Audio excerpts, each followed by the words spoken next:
Good morning. পূর্বাজ লাইফস্টাইলে নতুন আর একটা ব্লগে আপনাদের স্বাগত জানিয়ে আজকের আর একটা নতুন ব্লগ শুরু করছি, নতুন ভিডিও শুরু করছি। আশা করি আপনারা সবাই ভালো আছেন। তো আজকে হচ্ছে গিয়ে শুক্রবার, আর এখন বাজে হচ্ছে বেলা 11:15। তো এইমাত্র পুজো সেরে উঠলাম।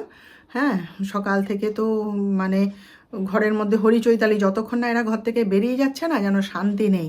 হ্যাঁ, সেই জন্যে আমি এরা বেরিয়ে যাওয়ার পর ধীরে সুস্থে চান করে পুজো করি।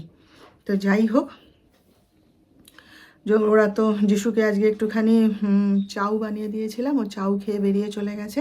চাটার করে দিতে পারিনি, কেন কি তখন দুধ ছিল না ঘরে, কালকের দুধ ছিল না। আমি বলি তাহলে তুই চাউ খেয়ে চলে যা। আর ওরা তো বাইরে চাটা খেয়েই নেয়, হয়তো বা খেয়ে নেবে, জানি না, বলতে পারবো না। না খেলে বাড়ি এলে করে দেবো। আর আজকে সকালবেলায় একদম কাকলি এসে সব বাসন টাসন ধুয়ে পরিষ্কার করে বারান্দা টারান্দা মুছে টুছে দিয়ে গেছে।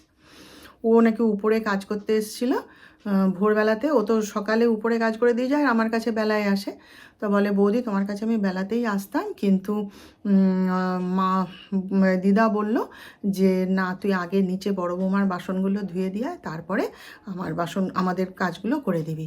সেই জন্য ও এসে সকালবেলায় একদম সব পরিষ্কার করে দিয়ে গেছে। ভালোই হয়েছে জানেন, একটা বড় কাজের সমাধান হলো। ওই এঁটো বাসনের গামলা পড়ে থাকলে না আমার কিরম শরীরের মধ্যে অস্বস্তি করে। একে তো একবেলা মাঝে, তো আমার শরীর খারাপ করতে লাগে। সকালবেলায় ঘুম থেকে উঠে চোখ খুলে দেখবো আমি যেমন ঘরদোর গুছিয়ে রেখে শুয়েছিলাম তেমনি সব আছে। এবার টুকটাক যে একটুখানি ঘরদোর গুছানোর থাকে সেসব গুছিয়ে নিলাম, ব্যাস আমার যেন শান্তি। ওইটুকু জায়গার মধ্যে ওই এঁটো বাসনের গামলা পড়ে থাকবে, আবার ওই রান্নাঘরে ঢুকবো, আমার মানে ভীষণ শরীর খারাপ লাগতে থাকে।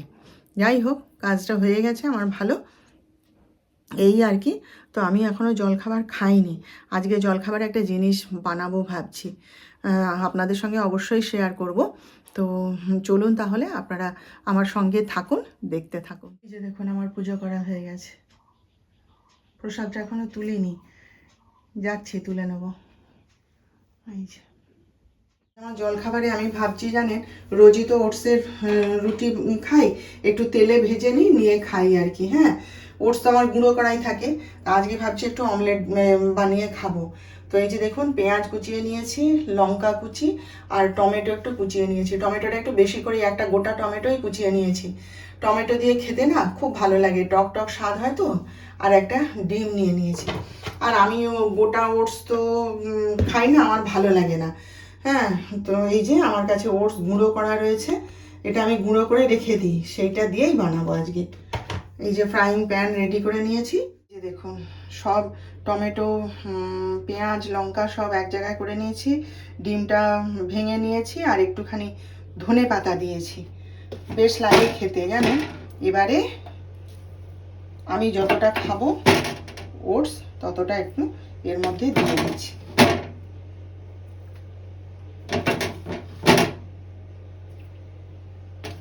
হলো, এবার একটুখানি এর মধ্যে নুন দিয়ে দিই, ব্যাস। এবার এটাকে একটুখানি গুলে নেব। অনেকে এর মধ্যে আরও অনেক কিছু দেয়, এতে অরিগ্যানো দেয়, তারপরে চাট মশলা দেয়, হ্যাঁ, গোলমরিচ দেয়। তো আমার ওসব কিছু লাগবে না, যেগুলো আমার খাওয়া চলবে আমি সেইগুলোই দিয়ে নিলাম, ঠিক আছে। তারপরে এটা অনেকে জল দিয়েও গোলা যায়, আবার অনেকে দুধ দিয়েও গোলে, কিন্তু ডিম দুধ একসাথে তো গ্যাস ট্যাস হয়ে যেতে পারে, সেই জন্যে আমি জল দিয়েই গুলে নেব এটা। একটুখানি এই পাশটা ভালো করে নিচেটা হোক, সেঁকা হয়ে যাক, ভালো করে ভাজা হোক, তারপর উল্টাবো। এই যে হয়ে গেছে একটা, কি সুন্দর দেখতে লাগছে না। আর এইটা আর আমার এখন ধৈর্য নেই, ওই জন্য যতটা ছিল একসাথে একদম তুলে দিয়েছি। বড় হয় হোক, যিশুকে বলছি তাই যে একটুখানি খাবি, খেয়ে দেখবি, বলে না খাবো না। ওরা খায় না। ডাক্তার সাহেব মাঝে মাঝে অবশ্য খায়, আমি যখন রান্না করি না দাঁড়িয়ে দাঁড়িয়ে দেখে, তো বলে দাও দেখি একটু টেস্ট করি কেমন হয়েছে, বলে বা বেশ খেতে লাগছে। তো মাঝে মাঝে যখন ডাক্তার সাহেব নার্সিংহোমে ভর্তি ছিলেন তখন ওইরকম কি খাবে জিজ্ঞেস করে পাঠিয়েছিলাম, তো বলে আমাকে তুমি যেভাবে ওটস বানিয়ে খাও আমাকে ওইভাবে বানিয়ে দাও। তা সেইভাবে বানিয়ে আমি কীভাবে খাই মানে ওই যে আদা টমেটো রসুন পেঁয়াজের একটা পেস্ট থাকে না, সেইটা একটু ওটসের মধ্যে দিয়ে দিই জানেন, দিলে তখন ভাল লাগে খেতে বেশ। তো ওইটা ওর খুব পছন্দ, তো সেইভাবে বানিয়ে নিয়ে গেছিলাম ওর জন্যে, তখন খেয়েছিল। আবার নিজের হাতেও বানাতে খুব উৎসাহ পায় ডাক্তার সাহেব, দাও তো আমি করে দিচ্ছি, বা আমি যখন অসুস্থ হয়ে পড়ি ধরুন তখন ও বানিয়ে দেয় আমাকে। যাই হোক চলুন এটা করে ফেলি। যে আমার ওটসের অমলেট দারুণ হয়েছে খেতে জানেন, খাচ্ছি বসে বসে, আর এই যে 1 কাপ চা করে নিয়েছি। এর সঙ্গে না একটু সস হলে ভালো লাগে, যে কোনো রকম সস, তাই না? কিন্তু আমার তো কোনো রকম সস খাওয়ার উপায় নেই, সেই জন্য আমি খাচ্ছি না। আপনারা যখন খাবেন তখন সস দিয়েই খাবেন। আমি সেই জন্য একটুখানি এই যে চা করে নিয়েছি, আর এটাই আমার জল খাবার। ভাল লাগছে খেতে, দারুণ লাগছে। শুধু শুধুই খাচ্ছি, শুধু শুধু নয়, এর সঙ্গে তো অনেক কিছুই আছে, সেই জন্যই আর মানে আনুষঙ্গিক আর কোনো কিছুর প্রয়োজন নেই। তো চলুন হ্যাঁ জলখাবারটা খেয়ে নিই, তারপরে আবার কথা বলছি আপনাদের সাথে। আমার তো জলখাবার খাওয়া হয়ে গেছে, আর চাও খাওয়া হয়ে গেছে। এখন একটুখানি আমার যিশুর জন্য চা বসালাম।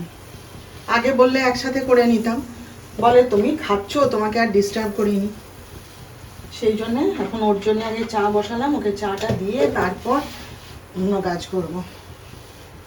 আমার ছেলের আবার আমার হাতের চা খুব পছন্দ, জানেন? ও নাকি বাইরে যত জায়গায় চা খেয়ে আসে, ওর নাকি খেয়ে পোষায় না। আমার হাতের চা খেয়ে নাকি ওর মন ভরে যায়, প্রাণ ভরে যায়। চাটা খেতে খেতে বলবে, আহ মা তুমি যা চাটা করো না। আমি তাই ভালো লাগে বলে, দুর্দান্ত, ভালো কথা, শুনে খুশি হলাম, তাই না? আমার হাতের বানানো জিনিস যদি খেয়ে ভালো লাগে, তাহলে তো নিশ্চয়ই আমার ভালো লাগবে, বলুন। দেখুন হয়ে গেছে আমার যিশুর চা, দিয়ে আসি ওকে, ও খাক বসে, আমি বাকি কাজ শুরু করি এবারে।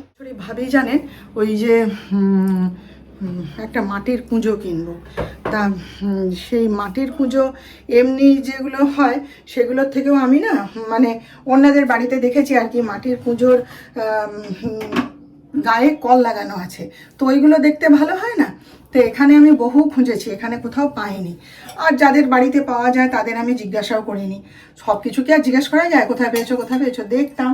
তারপরে যিশুকে অনেকবার বলেছি, যিশু বলে না মা, আমিও কোথাও এত যে যাই আমি দেখতে পাই না। তারপরে ডাক্তার সাহেবকে জিজ্ঞেস করেছি, মেলা হয়েছে সেখানেও সার্চ করেছি জানেন, যে যদি পাওয়া যায় করে, পাইনি কোথাও। তো এই যে গরমকাল আসছে, এবারে তো সব ফ্রিজের জল খাবে একদম হাঁ হাঁ করে, আর সব বুকে কফ বসবে, গলায় ব্যথা হবে, আবার সর্দি লাগবে, আবার হবে। সেই জন্যে যদি একটা কুঁজো রাখা যায়, কুঁজোর জলটা ঠান্ডা হয়, ওই জল খেয়েও তো লোকে তৃপ্তি পাবে। এই যে সব কাজ থেকে আসবে না, এসেই ফ্রিজ খুলে একদম কাঁচা জল গলায় ঢেলে দেবে। তা সে কালকে জানেন ওই অ্যামাজনে সার্চ করছিলাম, আমি একটু সন্ধ্যাবেলায় বসে বসে ওই অ্যামাজন, ফ্লিপকার্ট, মিন্ত্রা এগুলো সব সার্চ করি আর কি, দেখি। তা কালকে ওরকম খুঁজতে সার্চ করতে করতে পেয়ে গেছি জানেন তো। হ্যাঁ, আমি ওটাকে মানে কার্টে তুলে রেখে দিয়েছি, এই আসছে মাসে অর্ডার দিয়ে দেবো। দিয়ে আসলে কি বলুন তো, ওই যে বলেছি না, কিনতে তো পারি অনেক কিছুই, ঘর সাজাতেও ইচ্ছা করে, কিন্তু আমার ঘরে তো জায়গার অভাব না, রাখবোটা কোথায়? ওই যে এখন যিশুকে বলছিলাম, যিশু বলে হ্যাঁ কেন, কিন্তু কোথায় রাখবে সেইটা চিন্তা করো। এইটাই হচ্ছে সমস্যা, আমি রাখবোটা কোথায়? আর আমাদের ছোটোবেলায় না ওরকম দেখতাম, তখন আমরা ছোট্ট ছোট্ট তো, আমরা তো আর ফ্রিজের জল খেতে পারতাম না, মা না ওই মাটির কুঁজো কিনে রাখতো, তখন তো এরকম কল লাগানো টাগানো পাওয়া যেত না। তো মাকে দেখতাম ওরকম মাটির কুঁজো কিনে আনতো বাবা, সে তার মাটির কুঁজোকে ধুয়ে তার মধ্যে জল ভরে আবার গায়ে আবার সাদা কাপড় জড়িয়ে রাখতো ভিজিয়ে, যে ঠান্ডা হবে জল, সেই জল আমরা সবাই খেতাম। ফ্রিজের জল মা আমাদেরকে খেতে দিত না, কিন্তু নিজে একদম কাঁচা জল ফ্রিজ থেকে বের করে ঢকঢক করে গলায় ঢালতো জানেন। আর আমার বাবা চিৎকার করতো, মরে যাবে মরে যাবে। হ্যাঁ, কিন্তু মা খাবেই। আবার ফ্রিজের জল, ফ্রিজের বরফ সব বের করে বালতির জলের মধ্যে দিয়ে দিত, দিয়ে চান করতো। এইরকম ছিল আমার মায়ের গরম জানেন।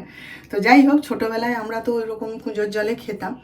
তারপরে এখন কি জানেন তো, মানে ডাক্তার সাহেবেরও একটু খেতে ইচ্ছে করে ঠান্ডা জল, কিন্তু ওর তো ওই যে বুকে কফ বসে যায় না, কথায় কথায় দেখছেন তো, কাশি শুরু হয়ে যায়, সর্দি লেগে যায়। সেও একটু চায়, মাঝে মধ্যে আমাকে বলে একটু সামান্য একটু মিশিয়ে দাও তো, কিন্তু আমি ভয়ে ভয়ে দিই না। এবার কুঁজোর জলটা রাখলে কি হয়, ও একটু নিয়ে খেতে পারে, তাই না? আর মাটির কুঁজোর জলের যে গন্ধ আমার ভীষণ ভাল লাগে, জানেন, ভীষণ ভাল লাগে এই গন্ধটা। তাই আমি কালকে মানে বড় যে সাইজটা সেটাই আমি কার্টে তুলে রেখেছি, দেখি এই মাসে অর্ডার করে দেবো। সবার আগে আমি ওইটাই অর্ডার করব, ওইটাই কিনবো। এই যে দেখুন কলমি শাক ভাজা, এটা আজকে করতাম না, কিন্তু কালকে যেহেতু শনিবার পড়ে যাচ্ছে সেই জন্য আজকে করে ফেললাম, কারণ রবিবার অবধি টিকবে না। আর এখানে হচ্ছে আলু ভাতে, এই হচ্ছে মাছের ঝোল, আর একটু এই যে পাঁপড় ভাজা করেছি, আর এটা হচ্ছে পেঁপের তরকারি আলু ছাড়া। আলু ভাতে করে দিয়েছি তো ওই জন্য আর আলু দিইনি। আর এই হচ্ছে অড়হর ডাল। চলুন এবার যিশুকে খেতে দিয়ে দিই, অনেকক্ষণ খেতে চাইছে, কাজে ব্যস্ত ছিলাম বলে একটু দাঁড়া করে আর খেতে দিতে পারছিলাম না ওকে। এই যে ওদের ডিমের ঝোল করে দেওয়া হয়েছে, এখানে রুটি আছে, আর আমি ওবেলায় যে পেঁপের তরকারি করেছিলাম সেইটা একটুখানি রেখে দিয়েছি। ব্যাস এই আমাদের আজকে রাতের খাবার। যিশুর খাচ্ছে আর আমিও একটু বাদে খেয়ে নেব। ডাক্তার সাহেবের তো এখন পাত্তা নেই। ফর্ম ফিল আপ করতে দিয়েছিল জানেন, তা সে এইটুকু ঘরগুলো জানেন তো, সে যে কী কষ্ট হচ্ছে না, সে মানে দুটো আলোকে একসাথে জেলে নিয়ে লিখছি তবু দেখতে পাচ্ছি না। সে চশমাটাকে এরকম করে ধরে নিয়ে তারপরে লিখছি, তাও দেখতে পাচ্ছি না। মানে চোখের উপর প্রেশার দিয়েছি তো, আমি তো বড় বড় লেখা না হলে দেখতে পাই না, আর চোখের উপর প্রেশার দিয়েছি এতক্ষণ, তো বাবা চোখ দুটোর মধ্যে না কি যন্ত্রণা করছে জানেন তো। মানে সেই মনে হচ্ছে না অনেকগুলো সূচ একসাথে বেঁধে চোখের মধ্যে এমনি এমনি করে কেউ ফুটাচ্ছে, এত যন্ত্রণা করছে। আমি ওই জন্য আর মোবাইলও দেখিনি, আর গল্পের বইও পড়িনি, কিচ্ছু করিনি। চশমাটাকে পরে নিয়ে চুপচাপ ঘুরে বেড়াচ্ছি। আমি ছোট লেখা একদম দেখতে পাই না, ভুলভাল হয়ে যাচ্ছে, দেখতে পাচ্ছি না তো। শুধু এইটুকুটুকু ঘর হলে কি আর সে তার মধ্যে আমি যে কী লিখছি আন্দাজে লিখে গেছি জানেন। ডাক্তার সাহেব থাকলে এক্ষুনি বলতেন দাও আমাকে দাও, বলে পুরো ফর্মটা নিজে ফিল আপ করে নিয়ে আমাকে বলতেন সই করো। কি করব, আগে তো হয়তো, তাই এক্ষুনি যিশুকে বলছিলাম যে ফর্ম কি এখন নতুন ফিল আপ করছি রে, আগে করেছি, এখন দেখতেই পাই না চোখে, অত ছোট লেখা আমি দেখতে পাই না, ভীষণ কষ্ট হয়। যাই হোক, ডাক্তার সাহেব তো এখনও ফেরেইনি, সে তো 10 না 15 হয়ে গেছে, এখনও সে নার্সিংহোমে কাজ করছে। ওই নার্সিংহোমে কাজ হচ্ছে, ব্যাস ও তাদের সঙ্গে লেগেছে আর কি। যাই হোক, চলুন তাহলে আজকের মতন রাখলাম। আবার আমাদের দেখা হবে নেক্সট ব্লগে নতুন বিষয় নিয়ে। আপনারা ভালো থাকবেন ততক্ষণ। আর আমার আজকের ভিডিওটা ভালো লাগলে একটা লাইক, শেয়ার ও সাবস্ক্রাইব প্লিজ করে দেবেন।